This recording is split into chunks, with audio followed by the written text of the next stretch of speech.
Good morning students, class 9C। Exercise आपकी जो 6 chapter था उसकी कंप्लीट हो चुकी है ऑलरेडी, बिकॉज इसमें लास्ट एक्सरसाइज 6.3 थी और आई होप आपने कंप्लीट कर भी ली होगी। आज हम नेक्स्ट चैप्टर आपका 7th है जो कि ट्राइंगल्स है, उसको हम स्टार्ट करने वाले हैं। और चैप्टर नंबर 7 का जो नेम है ट्राइंगल, वो आपने पहले सुन लिया होगा पिछली क्लासेस में। Triangle, what is triangle? Okay, तो हम स्टार्टिंग करने वाले हैं ट्राइंगल से। तो ट्राइंगल होता क्या ऑब्वियसली, ट्राइंगल का आप अगर वर्ड यूज करोगे ट्राई प्लस एंगल, इस तरीके से बनने वाला। ट्राई मतलब 3, एंगल मतलब एंगल्स, जहां पे 3 एंगल्स मिनिमम कोई भी एक आपकी क्लोज फिगर होनी चाहिए जो चारों तरफ से बंद हो सभी तरफ से, और उसमें 3 साइड से 3 एंगल्स होने चाहिए, वो आपका बन जाता है ट्राइंगल। ओके, और ट्राइंगल फिगर आपने देखा होगा किसी भी तरीके से हो सकता है ट्राइंगल, ए बी सी या पी क्यू आर कुछ कर सकते हैं। और हमारे यहाँ पे भी many types of triangle, equilateral triangles, scalene triangle, isosceles triangle, right angle triangle आपने पढ़े होंगे पिछली क्लासेस में, तो आपको मैंने रिवाइज करा दिया। ओके, हम बात करेंगे next study is very good study congruence of triangles. अभी इसने बोला कि जो भी हमारे पास ट्राइंगल होंगे उनकी प्रॉपर्टी है कॉन्ग्रुएंस। कॉन्ग्रुएंस आप इस तरीके से बोल सकते हैं कि ट्राइंगल कॉन्ग्रुएंस है। ध्यान से समझिएगा, we have 2 triangles ABC and PQR।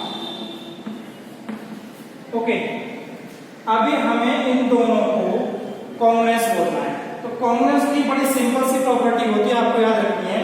First of all logically बता रहा हूं आपको, जो कॉन्ग्रुएंस होंगे उसमें एक चीज निश्चित है, कन्फर्म है कि जितनी भी साइड्स होंगी, ध्यान दीजिएगा, जितनी भी साइड्स होंगी उन सभी का रेशियो इक्वल होगा। रेशियो मतलब जो भी कॉरेस्पॉन्डिंग साइड होगी, ये भी याद रखना आपको, ट्राइंगल में ए बी सी 3 साइड्स होगी, A B B C C A, P Q Q R P R. Okay, अभी कॉरेस्पॉन्डिंग की बात करते हैं हम, तो ए बी पी क्यू के कॉरेस्पॉन्डिंग होगा, B C Q R corresponding होगा, और जो ए सी है वो पी आर के कॉरेस्पॉन्डिंग होगा।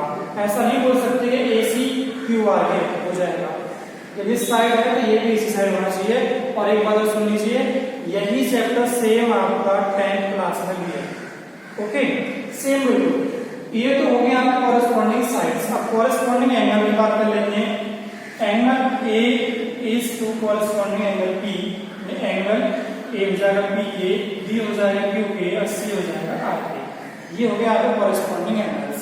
अभी आपको कॉन्ग्रुएंस बोलना है इसको, तो ये इक्वल साइज में होनी चाहिए, यानी एंगल इक्वल होने चाहिए तीनों। Angle A equal angle B होना चाहिए, बी इक्वल क्यू होना चाहिए, सी इक्वल आर होना चाहिए। ऐसे साइड्स का रेशियो यानी this upon this and this upon this plus this upon this, इन सभी का रेशियो इक्वल होना चाहिए। तो ये कॉन्ग्रुएंस है। कॉन्ग्रुएंस फिगर भी हो सकते हैं आपके पास, कोई भी जो आपके हाउस में कोई भी चीज यूज कर सकते हैं। बुक सपोज करिए एनसीईआरटी की बुक लाते हैं आप, एनसीईआरटी की 2 बुक ले आइए आप एक साथ, तो दोनों बुक्स वो एनसीईआरटी की सेम होंगी, तो वो दोनों कॉन्ग्रुएंस है, बिकॉज हर चीज उनकी सेम है।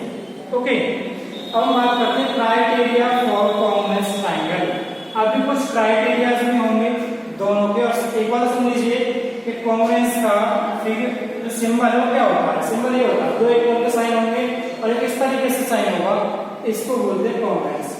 अभी क्राइटेरिया फॉर कॉन्ग्रुएंस ट्राइंगल की बात कर रहे हैं हम, तो कोई भी कॉन्ग्रुएंस ट्राइंगल प्रूव करने के लिए उसके क्राइटेरिया होते हैं कि कहां पर ये ट्राइंगल कॉन्ग्रुएंस कर सकता है। Suppose that we have 2 triangles ABC and DEF, कुछ भी हो सकता है। इन दोनों को मैंने बोला था कि कॉन्ग्रुएंट दिखाना आपको सिंपल है। इसके तीनों एंगल पहली बात तो इक्वल होनी चाहिए, एक स्टेप तो ये हो गया, या फिर कॉरेस्पॉन्डिंग साइड्स का रेशियो इक्वल होना चाहिए, और ये कॉरेस्पॉन्डिंग होना चाहिए, ध्यान रखना।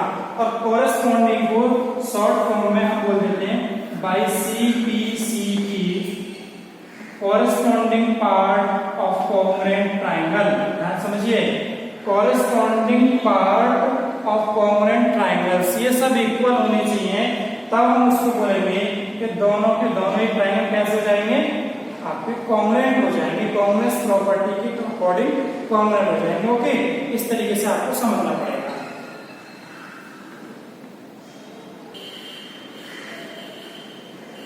Now theorem number 7.1 S congruent should. ध्यान समझिए, मैंने थ्योरम आप पे कंप्लीट थ्योरम नहीं लिखी है, जो बुक में लिखी हुई है वो आपको डीपली बुक से समझनी है। मैं आपको सिंपली समझा दे रहा हूं यहाँ पे क्या क्या होता है इसमें। एस इसका शॉर्ट फॉर्म है साइड एंगल साइड। कॉन्ग्रुएंस में होता कैसा, ध्यान से समझ लेंगे। यहाँ पे we have two triangles ABC and triangle PQR। Okay, if in two triangles two corresponding the ratio of two corresponding sides is equal, suppose that AB upon PQ equal हो जाता है BC अपॉन QRA एंड एक बात और याद रखनी है। चलिए दोनों का रेशियो इक्वल हो गया, इन दोनों साइड्स के इंक्लूडिंग जो भी एंगल होगा, ध्यान दीजिएगा, इन दोनों साइड्स की वजह से जो भी एंगल बनेगा वो भी इक्वल है, B इक्वल Q है, then we can say that both triangles are congruent. इस तरीके से हम इनको बोल सकते हैं कॉन्ग्रुएंट ट्रायंगल हो गए। और इसी प्रॉपर्टी का नाम हो जाता है आपका भाई SAS साइड एंगल साइड। दो साइड हो गई, एक एंगल हो गया, बीच में लिख दिया है, ये आपकी प्रॉपर्टी बन जाती है साइड एंगल साइड। अब इसमें कई तरह की प्रॉपर्टी हो सकती है, एक ऐसी हो सकती है यहाँ पर दो एंगल हो, एक साइड इक्वल हो, और यहाँ पर SSA भी हो सकता है, इसी का दूसरा नाम है। यहाँ पर इसको आप उल्टा भी लिख सकते हैं AAS, इस तरीके से लिख सकते हैं ASA, इसी का उल्टा नाम है। ओके, इस तरीके से आपको समझना पड़ेगा कि क्या क्या आपके कॉन्ग्रुएंस में होता है। ओके,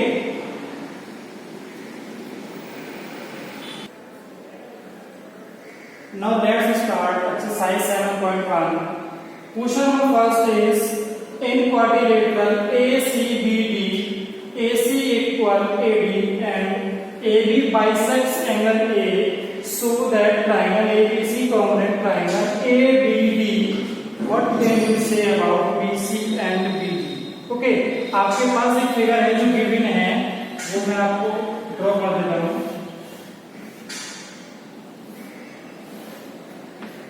इस तरीके से मान के चलिए आपके फिगर है आपके पास, और बुक में लिखा हुआ, बुक में बना हुआ ड्रॉ है, मैंने आपको बना दिया बाद में, बट आपको ध्यान से समझना पड़ेगा कि जो फिगर दे रखा है इसके ऊपर आपको वर्क करना है।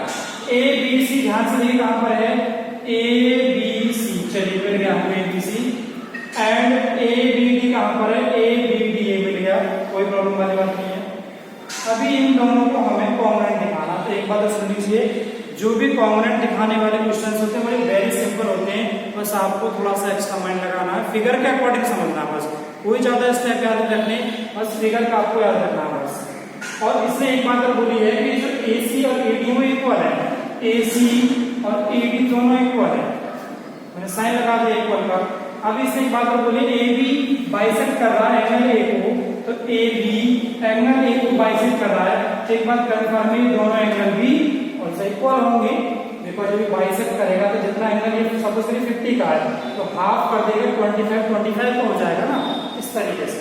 और इससे लास्ट में बोला है आप इसको पहले प्रूव कर दीजिए और लास्ट में फिर बताइए कि what you can say about BC and BD, यानी BC और BD के बारे में आप क्या कह सकते हैं।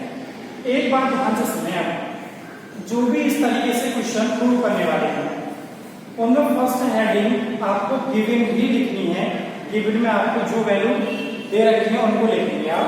आपके पास AC इक्वल AD है, AC इक्वल AD, ओके। अब एक प्रॉपर्टी और है आपके पास, ये एंगल ही और ये आपको गिवन थे ऑलरेडी, तो CAB एंगल CAB इक्वल है किसके, BAB के। चलिए एक स्टेप और समझ लेते चलते चलते, जो एंगल बीच में होगा ऑफिशियल एंगल वही होगा, जो बीच में लिखा रखा होगा ना उसी की वैल्यू आप लेट करोगे। सपोज A था बीच में, यहाँ पे A है तो आपको CAB भी बोल सकते हैं इसको, या फिर BAC भी कह सकते हैं, ये आपको गिवन है। नेक्स्ट हेडिंग टू शो, ये आपको इसलिए लिखना है बिकॉज आपको प्रूव क्या करना है वो भी लिखना पड़ेगा। चलिए प्रूव करना, ये triangle A B C congruent triangle A B D. Okay, last heading is proof. आपको प्रूफ क्या करना है और किस तरीके से करना वो इसमें सारा मटेरियल आने वाला है। जो भी आपको प्रूफ करना हो, ध्यान से समझे, आप जो भी आपको प्रूव करना हो उसी के अकॉर्डिंग आप बात करोगे, उसी के अकॉर्डिंग सारी प्रॉपर्टी लिखोगे। तो ए बी सी कॉन्ग्रुएंट दिखाना आपको ए बी डी पे। हम इन्हीं दोनों ट्राइंगल की बात करेंगे, in triangle A B C and triangle A B D. दोनों को जरा ध्यान से देखिए, इसमें कहां पर है। इस ट्राइंगल में यानी ए बी सी बन गया ये, और आपका ए बी डी बन गया, ए बी डी, कोई प्रॉब्लम नहीं है। इन्हीं दोनों ट्राइंगल में कुछ प्रॉपर्टीज गिवन है बिल्कुल। इस ट्राइंगल में AC और इस ट्राइंगल में AD ऑलरेडी इक्वल है, जो कि लिखा हुआ है AC इक्वल AD, कोई प्रॉब्लम नहीं आने वाली यहाँ तक बिकॉज ये गिवन था। अभी इस ट्राइंगल की बात करते हैं, आज तक हम ये एंगल और ये एंगल भी इक्वल है, तो CAB angle CAB equal angle BAB। चलिए, ये तो आपके पास गिवन था, बट एक साइड हो गई, एक एंगल हो गया। इस ट्राइंगल में और इस ट्राइंगल में अगर भी देखें तो आपको दिखाई देगा कि ए बी दोनों में कॉमन है कि ये ट्राइंगल भी इसी पे बेस्ड है और ये ट्राइंगल भी इसी पे बेस्ड है। That means A B equal A B. यहाँ पे थोड़ा सा स्पेस कम आ गया, आपको नीचे लिखना था इसके। आप ध्यान से देखें तो आप बता सकते हैं कौन सी प्रॉपर्टी लगने वाली है।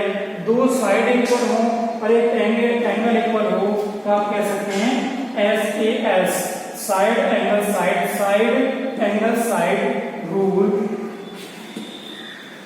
From by SAS rule. अब इस रूल से आप क्या बोल सकते हैं, दोनों ट्राइंगल कैसे हो गए, सिंपल हो गया ना। आपको दोनों ट्राइंगल यानी कि ABC congruent triangle ABD। Hence proof, इस तरीके से आपको प्रूव करना है। ये आप यहाँ 100 लिख देना, 100। ओके, इस तरीके से आप जहां तक चाहें वहां तक कर सकते हैं। बट एक इसमें प्रॉपर्टी ये हो रही है कि आप BC और BD के बारे में क्या कह सकते हो, ध्यान से समझ लेंगे। अब इसमें क्या कह सकते हैं हम, जब ये दोनों ट्राइंगल कॉन्ग्रुएंट हो गए तो इनकी हर वैल्यू इक्वल होगी, साइड्स भी इक्वल होंगी, एंगल्स भी इक्वल होंगे। तो आपसे पूछा कि BC और BD के बारे में बताओ, तो BC और BD के बारे में क्या पूछना हमसे कि ये बताओ कैसी है। अरे ये भी दोनों इक्वल होंगे ना, सिंपल तो हुआ बिल्कुल। तो दोनों triangles are congruent. Okay, then we can say that every part of ABC and ABD are equal. Okay, now BC equal BD। Okay, इस तरीके से आप क्लास में कह सकते हैं।